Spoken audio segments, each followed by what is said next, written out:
In this video, we'll walk you through the drag and drop feature between pipelines. Now you can easily move contacts and conversations across your different lead qualification stages. When you open an existing pipeline, like new cars, you'll see some stages handled by artificial intelligence and others designed for human intervention.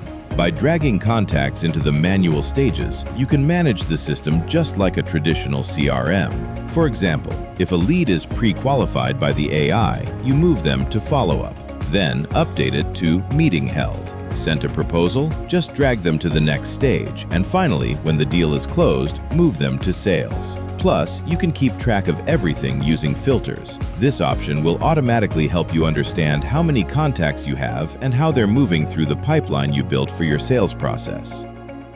Thanks for watching, and see you next time.